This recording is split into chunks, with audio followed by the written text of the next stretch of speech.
And welcome back to the trial of the nurse Lucy Letby. In this video I'm going to be covering for you the closing speech given by Nicholas Johnson KC on behalf of the prosecution. Mr. Johnson recaps the 7 babies cases he has dealt with so far of the total of 17. He says if they are all taken into context, the picture is crystal clear. He says he will take the next cases in chronological order, with twins Child A and Child B. Mr. Johnson tells the court before the cases of Child A and Child B, Letby had completed a course on IV lines which highlighted the dangers of air embolus. Mr. Johnson asks if that was a coincidence. Mr. Johnson says Child A had been doing well, was on hourly observations and handling well. Child A crashed minutes after Letby came on duty.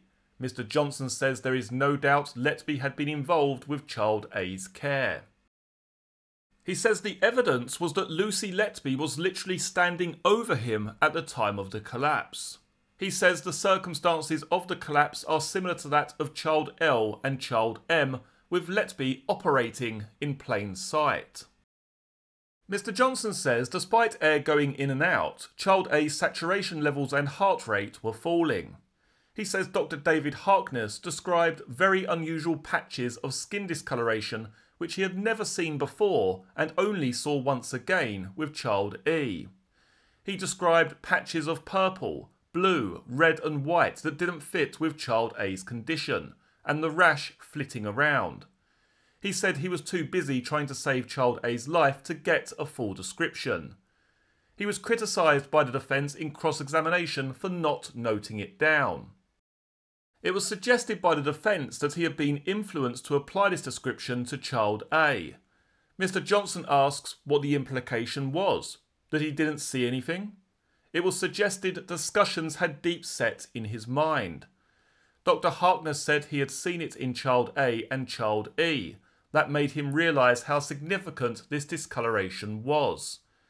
Dr. Ravi Jairam had said Child A's heart trace showed no problem with the baby's heart. Dr. Jairam had described pink patches that appeared mainly on the torso that appeared and disappeared. I had never seen anything like this before. He had said it doesn't fit with any disease process I had seen or read about.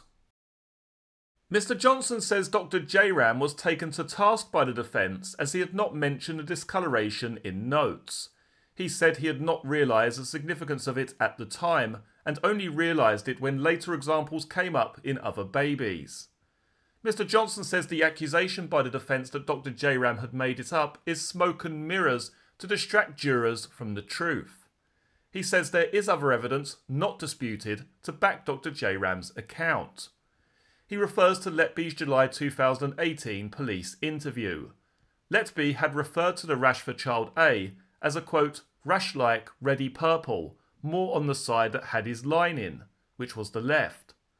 How did Lucy Letby remember that? Because it wasn't actually in her notes, just like Dr. Jairam and Dr. Harkness. Mr. Johnson says Letby referred to it as normal mottling, and Child A was more pale than mottling. Mr. Johnson says that is a lie.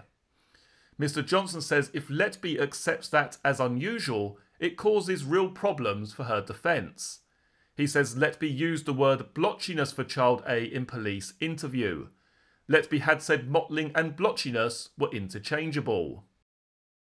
Mr. Johnson tells the court that Lucy Letby had said in cross-examination if it was agreed Child A had died of an air embolus, then it would have been administered by colleague Melanie Taylor and not by her. We suggest Lucy Letby was as good as accepting Child A died of an air embolus. But it doesn't end there. Mr. Johnson says Letby's nursing colleague, a friend, came into the unit when Child A collapsed and did CPR for Child A. She noted a strange skin discoloration she had never seen before. He says the colleague described blotchiness, the same word Letby had used in her defence. The colleague was challenged on the description for Child A's skin discoloration, that it might have been mixed with the description for Child B. She said she had not been influenced by what anyone had said. Mr. Johnson says the nursing colleague was not accused of making it up. He says it is the defence's case to picture the doctors are bad. Mr. Johnson tells the court that Dr. Rachel Letby had described blotchy purple marks which would appear and disappear on child A. She said she had never seen anything like it before, with flushes of what looked like bruising underneath that would appear for 10 seconds, go, then appear somewhere else. Mr. Johnson says all the other colleagues had proved what Dr. Harkness and Dr. Jairam was saying was the truth. He asks the jury if that is the case, then what purpose is the attacks on their integrity? He says the purpose was to deflect the jury from the evidence, to make it about personalities, to destabilise Dr. Jairam, who has been an important witness in many cases, including that of child K. Lucy Letby knows how devastating his evidence is in the case of child K. He says it is the defence's case that the nurses are overworked and the doctors are bad, that there is a medical conspiracy involving the Gang of Four and an unnamed police officer who tipped off Dr. Evans about the air embolus. Mr. Johnson says after Letby got home, she advised Melanie Taylor about an administrative note, then searched for the mother of child A on Facebook. Mr. Johnson turns to the case of child B. Mr. Johnson says, "We know that Letby didn't like being in nursery room 3, and there are many text messages sent between Letby and 4 people over the course of 2 hours. 5 minutes after child B desaturated around midnight on June the 9th 10th shift, Mr. Johnson says Letby turned up in room 1 as she co-signed for medication. No one signed for the observation readings for child B at midnight. Letby has signed for a blood gas reading for child B at 12:16 AM. Child B had collapsed at 12:30 AM. The mother of child A and child B said it was, quote, a very similar situation to child A, and the consultant asked for pictures to be taken of the mottling as she had never seen it before. By the time a camera had been sourced, the mottling had disappeared. Dr. Letby had made a note of the discoloration at the time. A nursing colleague said child B suddenly looked very ill, like her brother the night before, with the discoloration.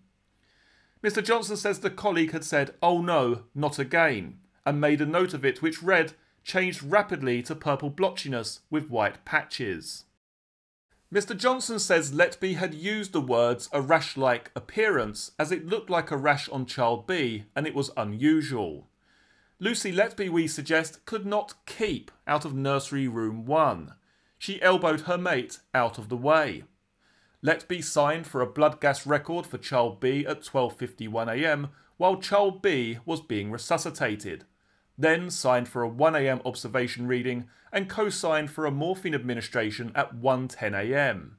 She was relentless, ladies and gentlemen. She thought she had the cover of antiphospholipid syndrome for child B. Letby searched for child A and child B's mother again on Facebook on June the 12th and September the 2nd, 2015. Mr. Johnson says the presence of air was the cause of or the need for resuscitation. Professor Arthur says the gas was not diagnostic of air embolus, but added it was the most pragmatic conclusion. He adds the only time he saw that much gas was in the case of child D. Mr. Johnson says medical expert evidence from Dr. Marnarides had shown an air bubble was found in child A's brain, which was highly suggestive of air embolus. He found no evidence of any natural disease and took the view that the most likely cause was air embolus. Mr. Johnson says the picture is clear from the witnesses' accounts, including Letby's, that air embolus was the cause of child A's death, and if that is the case, then Letby was responsible. Dr. Evans says for child A, the baby was perfectly stable prior to the collapse. He cited air embolus as the cause, and that conclusion was reached even before Dr. Jairam's account, as Dr. Jairam's description had not been in the notes. He said for child B, there was nothing that could account for that baby's collapse. He said the rapid appearance and disappearance of the skin discoloration was significant in his conclusion of air embolus. Medical expert Dr. Sandy Bowen said child A had been stable and the misplaced UVC line had no bearing on his collapse. She said child A had received an air embolus. In cross-examination, it was suggested she could not exclude genetic causes for the death of child A. She replied she did not know of any genetic condition that causes a baby to collapse and die within 24 hours of birth. Mr. Johnson says Letby's case floats the spectre of possibilities without going into specifics. Mr. Johnson said dehydration was also ruled out as a possible cause of death for child A. Asked about an innocent air embolus via the catheter, Dr. Bowen said she had never heard of it happening in a neonatal unit due to the equipment used. For child B, Dr. Bowen had said the baby was in good shape. She concluded child B had received an air embolus. Mr. Johnson says the jury has an advantage over medical experts in that they can look at all the pieces of evidence presented in this case, including Letby's Facebook searches for the parents, her presence on the unit, standing by babies, and there being a poisoner at work on the unit to draw conclusions. It's the cumulative evidence, Mr. Johnson says, which is key. Mr. Johnson now turns to the case of child C. He says Dr. John Gibbs first gave evidence on Halloween 2022. He was asked if child C should have been treated at a tertiary centre. Dr. Gibbs replied it depended on what caused child C's collapse. He denied that in any event it would have been more suitable for child C to be treated there. Mr. Johnson says there has been no evidence presented to suggest the babies in this case would have been better treated at a tertiary centre, the Countess of Chester Hospital being a level 2 unit at the time. Mr. Johnson says the jury should ask if there had been any specific shortcomings for the babies in each case. He says the babies would have been better off away from Lucy Letby. Mr. Johnson says child C, a baby boy, was born in good condition, made good progress and was handling well. A nursing family communication note on June the 12th at 6:30 p.m. is read to the court. Parents spent most of the day with child C, enjoyed kangaroo care most of the afternoon. Mr. Johnson says this was a good sign. Dr. Catherine Davies was asked about traces of bile which were found. She was asked in evidence if that was a sign the baby would later collapse. She replied, absolutely not. Mr. Johnson tells the court she said child C's abdomen was soft and if he had an abdominal problem it would be sore, but he was handling well and these other observations were stable, which was why he had been out for kangaroo care. By June 13th, 2015, child C was given tiny milk feeds to get things moving in the gut. Mr. Johnson tells the court witness after witness gave evidence to say the bile aspirates were very small and the black colour was altered blood, not bile. Dr. Gibbs said the blood had come from inflammation in the stomach and child C was given a drug to treat that. Mr. Johnson says the jury know as a fact from Dr. Marna Reedis that child C did not have a problem with his gut as there was no sign of infection or sepsis. There was no evidence of child C having had an obstruction in his bowel. This is not a case of NEC. Nurse Yvonne Griffiths described child C as an active baby who was happiest when receiving kangaroo care. Nurse Sophie Ellis said child C was, quote, feisty. Mr. Johnson says all the treating staff for child C said he was doing very well on the 3 days that Letby was not on the unit. He says within a few hours of Letby coming onto the unit, child C collapsed, and within a few hours of that collapse, died. Mr. Johnson said Dr. Gibbs could not explain how child C's heart could have restarted after the collapse, as it did not follow any natural disease process. Dr. Sally Ogden said child C's abdomen was, on June the 13th, soft. Mr. Johnson says he was doing well, as observations were normal, and he was put onto Optiflow having come off CPAP breathing support.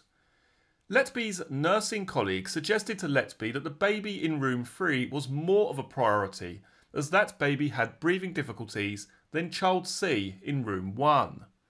Lucy Letby was not happy about being in nursery room 3. Mr. Johnson tells the court. Letby texted colleague Jennifer Jones-Key, quote, "I keep thinking about Monday. Feel like I need to be in room 1 to overcome it, but colleague said no. Not the vented baby necessarily, I just feel I need to be in room 1 to get the image out of my head.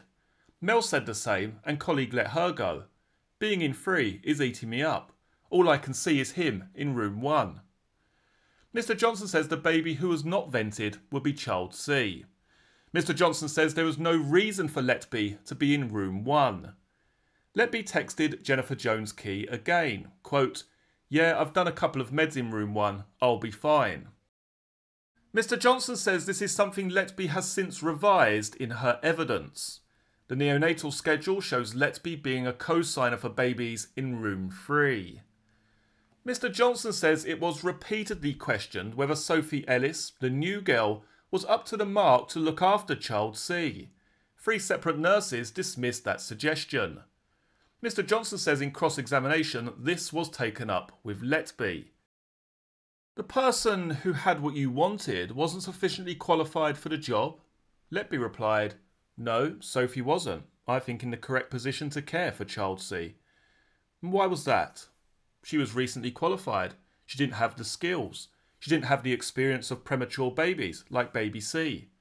I'm not saying Sophie caused anything with child C. She was just the least experienced. She had very little experience with premature babies. So she had something you wanted. Letby replied, "No." Mr. Johnson asks the jury what Sophie Ellis failed to do that a senior nurse would have done.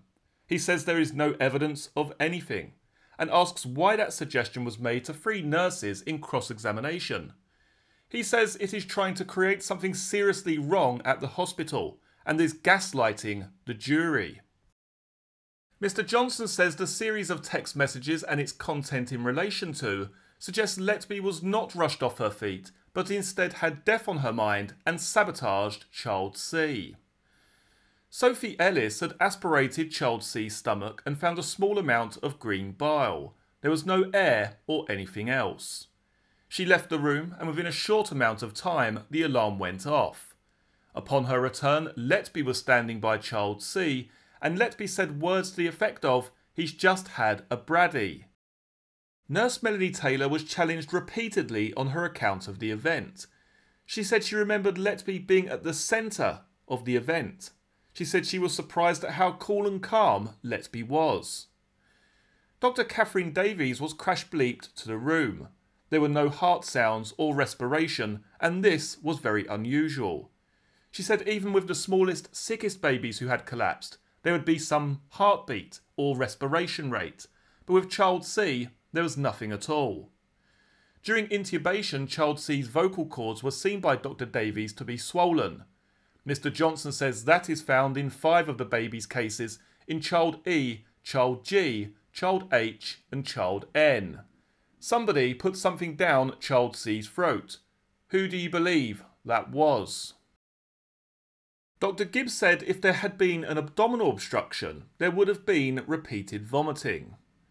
Child C's parents had given evidence in an agreed statement when child C had started breathing after being baptised. We held him for hours and he was given another dose of morphine. The rally of survival lasted a long time, Mr. Johnson tells the court. He says during the time with the family, they were interrupted by a nurse the father believed to be Lucy Letby. The father recalled the nurse said words to the effect of, "You've said your goodbyes, do you want to put him in here?" A nursing colleague had told Letby more than once to look after her designated baby, as she had been going in and out of the family room. Mr. Johnson asks why Letby had a fascination with that room, and cites her behaviour as noted in the cases of child I and child P. It is not an innocent coincidence. He says Letby in cross-examination could not give a plausible reason why she kept going into that family room instead of looking after her designated baby that night. Text messages between Letby and a colleague were exchanged on June 30th, 2015. The colleague wrote, "Yeah, there's something odd about that night, and the other 3 that went so suddenly." Letby replied, "What do you mean? Odd that we lost 3 and in different circumstances." Colleague replies, I don't know. Were they that different? Ignore me, I'm speculating. Letby replied, well, baby C was tiny, obviously compromised in utero. Baby D septic. It's baby A I can't get my head around. The colleague replies, was she definitely septic? Did the post-mortem confirm? Letby replied, I don't think the full PM is back yet. Debrief is next week, but I'm away. The colleague replies, when's baby A's? They were talking of doing a joint one for all three, as all close together and similar in being full arrests in babies that are essentially stable. Don't know if they're doing that now though. Letby replies, I'm not sure, but baby C's is on Thursday and baby D next week. No mention of baby A. Mr Johnson says Dr Evans was justifiably criticised for not giving a cause of death for child C in written evidence, then giving a cause in the witness box. He returned to give evidence on 14 more occasions. Mr Johnson says Dr Evans' evidence can be disregarded if there has been confusion for this case, as Dr Marnarides had given more detailed evidence on this. Dr Bowen excluded the possibility of bowel obstruction. Dr Marnarides said there was nothing unusual about child C's bowel. He concluded child C died with pneumonia, not from pneumonia, and the gas in the bowel could not be explained by infection or an abnormality in the bowel. He said that air must have been injected into the nasogastric tube, splinting the diaphragm, which would have compromised child C's breathing and killed him.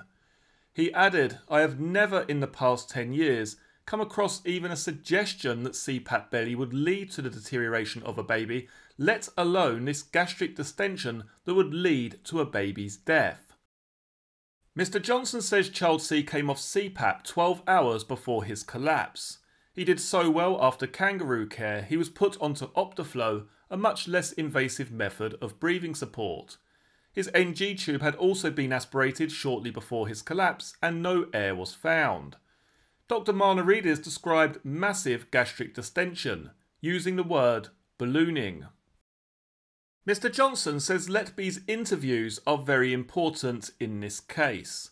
Letby had said her only involvement with child C was with his resuscitation. She said she did not remember being the nurse who fed him. She claimed she was not the person who discovered child C collapsing. She said rough notes on the resuscitation would be transposed into medical notes and then disposed of. She confirmed she had contact with child C's family when child C was dying. She would not accept Sophie Ellis's account of her standing over child C. When asked why she would have been in room 1, Letby said perhaps she was checking the resus trolley, or getting drugs for her baby, or using the computer. Mr Johnson says, why would you be checking the resus trolley, and why would you use a computer in the dark? Letby was asked about the text message conversation with Jennifer Jones-Key. She claimed unbelievably she didn't know what that conversation was about or where she was when that text conversation took place. We say that is incredible, that is not believable. Of the message being in 3 is eating me up, Letby accepted she was frustrated she was not in nursery 1. She, Letby, accepted she was in room 1 at the time of the collapse, that she was the only member of staff there, and she was feeling frustrated and upset. In the 2020 police interview, Letby said she did not remember being involved with child C's family after child C's collapse. She said she wasn't sure why she had searched for child C's family on Facebook. She said she didn't specifically remember what she was thinking prior to the collapse of child C. Mr Johnson says the collapse and death is inconsistent with all natural causes according to the medical evidence. Letby was in her own interview angry and frustrated about not being in room 1. She started the interview process by lying about where she was and the reasons for being in room 1. Child C had massive ballooning of the stomach, and it's obvious what happened, even without the context of the other cases.